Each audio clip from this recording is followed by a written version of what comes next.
We'd spent Thanksgiving in the Smoky Mountains with my family, and that weekend they had all headed home, and as they were headed home, we started noticing some things about the weather, and one of the things was there was a fire that was roughly 50-60 miles away. It was a good distance from where we were staying in Gatlinburg, Tennessee.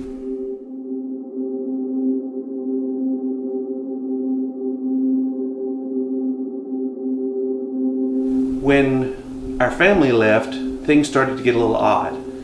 That morning, after my parents left, the sky started changing colors. The wind had actually picked up a good deal, and later in the day, we actually began to see ash actually falling from the sky like snow.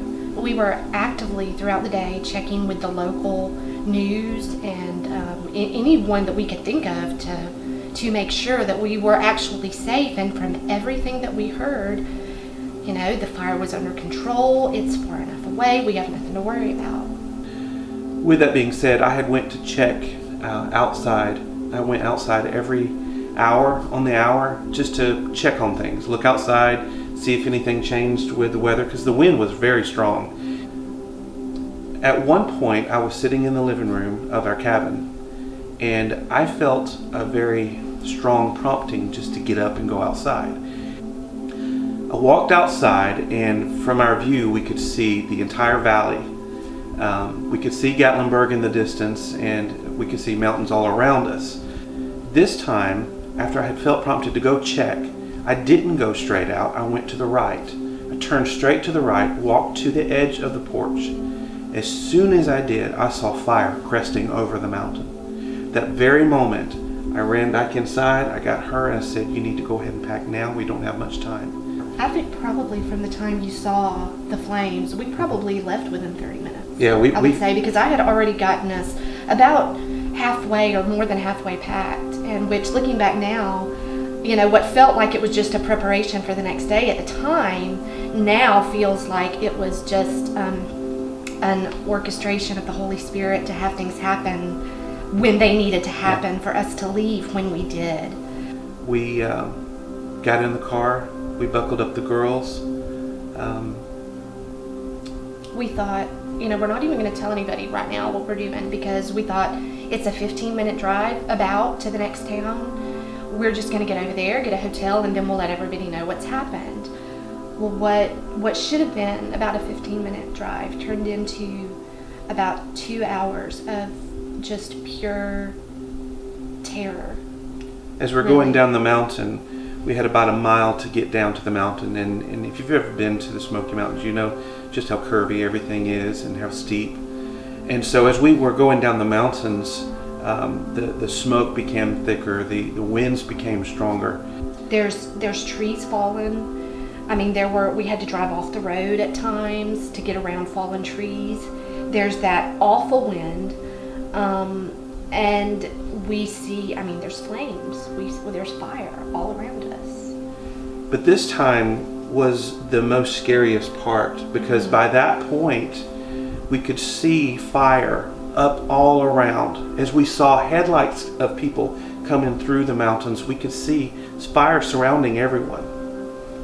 What was most amazing at that moment was, I remember thinking that Avery was seeing us calm and pray, and the best we can. We were as calm as we could be in that situation, because I think we felt that at least we were all safe together.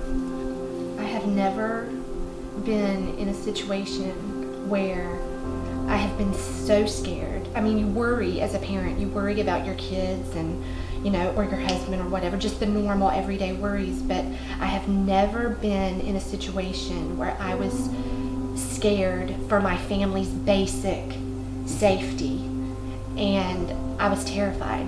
That night I was terrified. Because there were moments where we didn't know how this was going to end for us. There were people who didn't make it out that night. I told Lisa that maybe we should consider making videos. At that point I thought maybe we should make a video for our family. We even made plans to, what we would need to do is to which child to grab and what we'd need to get as fast as we could if we had to exit the van as quickly as we could. In time, the traffic eased up a bit, and we made it to the corner around the power lines that had down and got onto the oncoming traffic road. I think one of the most tangible effects of the prayers that were said for us that night was on my girls. I remember looking back, and both girls are sound asleep. To look back and see her asleep, it reminds me of when Jesus was on the boat with the disciples in the middle of the storm, and he's asleep in the middle of a big storm. And it's like the peace of Jesus was so real in my daughter's lives that they just slept through a terrifying ordeal. Yeah, we really developed a renewed sense of faith in this ordeal.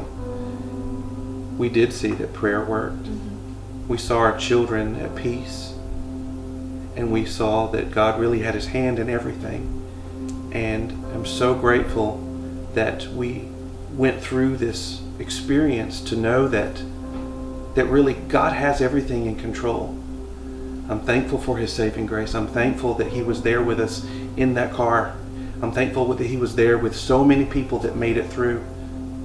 And we tell our story so that you'll know that God does have things in control, and we can be thankful for that.